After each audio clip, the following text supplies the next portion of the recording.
ain't no beat. Every time they see me, now they froze. No, there ain't a thing that you can't teach me. Rest in peace to Feeny. Got my own Topanga at the show, okay? Yeah, yeah. Baby, no money kind of price.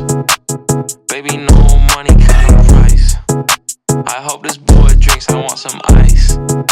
I see you real soon, night. Airsofters, good day po sa inyo lahat. Welcome back sa ating YouTube channel. Ngayon, meron kaming i-flex na unit. EC brand po siya. Pakita ko lang muna, flex ko lang muna.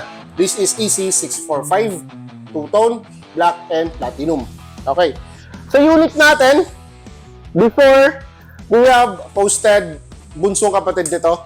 Replica po nun si Daniel Defense R3. Ito lang po minilabas ni EC645, 15-inch DMR two-tone, black and platinum po. Okay, to start, ang unit natin has 15-inch quad rail po siya. M-lock quad rail. And then sa barrel assembly naman po niya is 17-inch. Okay?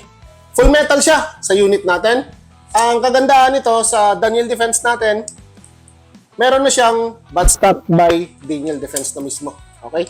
Stock butt po niya, retractable, adjustable, plus meron siyang rubber padding, plus sa accessories kasi niya, meron pa siyang extra. Kasi sa unit natin, this is for DMR or designated marksman rifle po. Okay? Once we full retract po sa unit, medyo mahaba po siya. Kaya po meron po siyang extra padding in case na medyo, maiksi yung galamay or reach ng user natin, ng shooter natin, kasi si DMR natin, nagde-depends po siya sa comfortability ng shooter natin.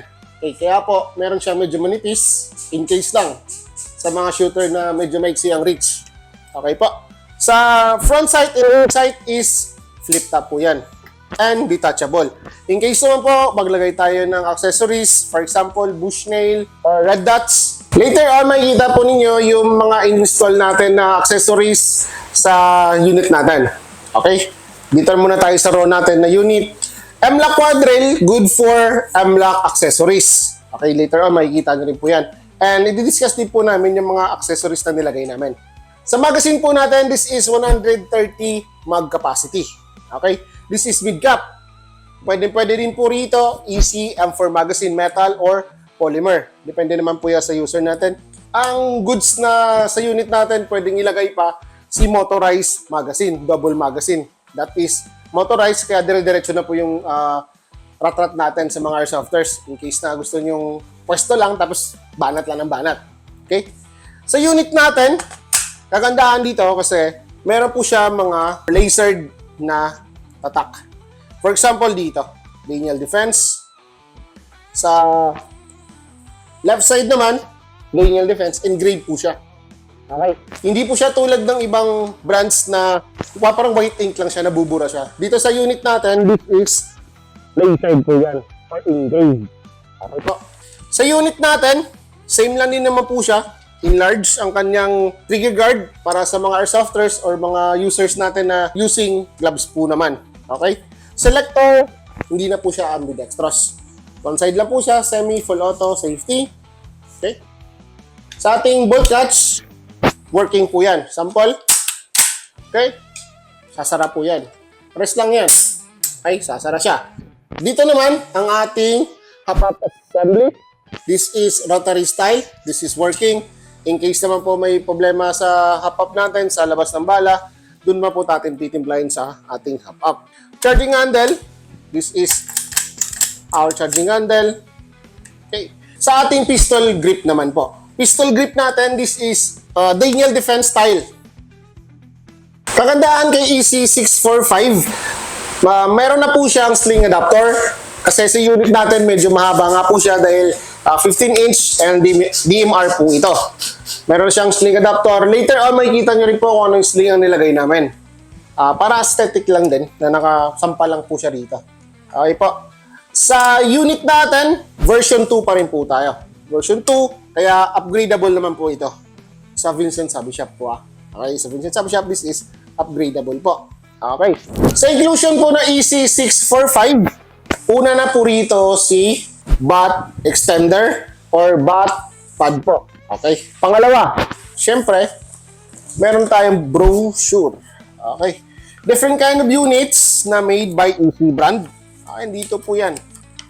In case po na may mga magugustuhan kayo sa mga airsoftware natin dyan, check nyo sa website namin, baka yung hinahanap nyo, nasa amin lang pala. Okay. Okay. Ito yung pinaka-importante, instruction manual, additional info about sa unit, sa mga mechanism po niya. Okay. Andito po lahat. Softwares, check nyo po ito. Siyempre, kagandahan din naman sa EC at sa Vincent Hobby Shop, parang combined force na rin po sila.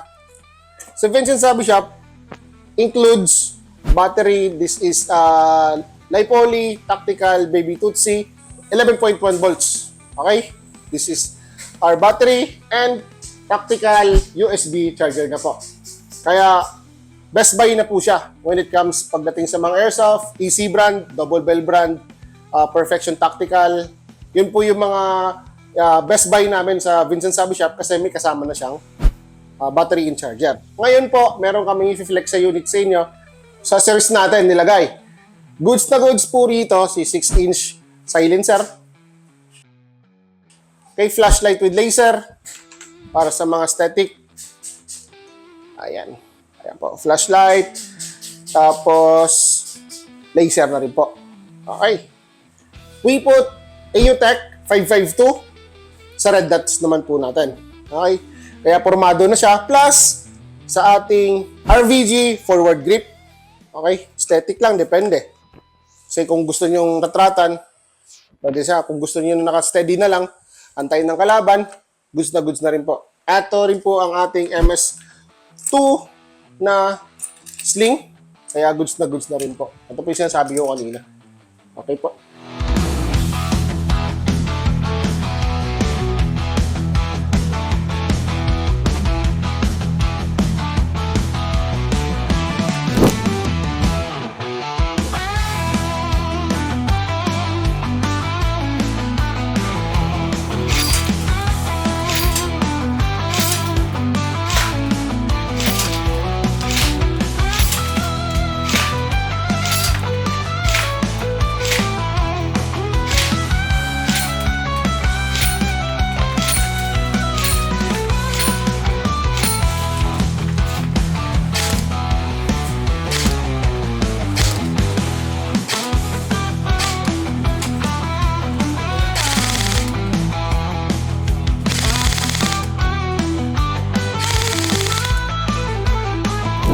There you go po sa ating unit EC645 15-inch DMR WB two-tone black and platinum.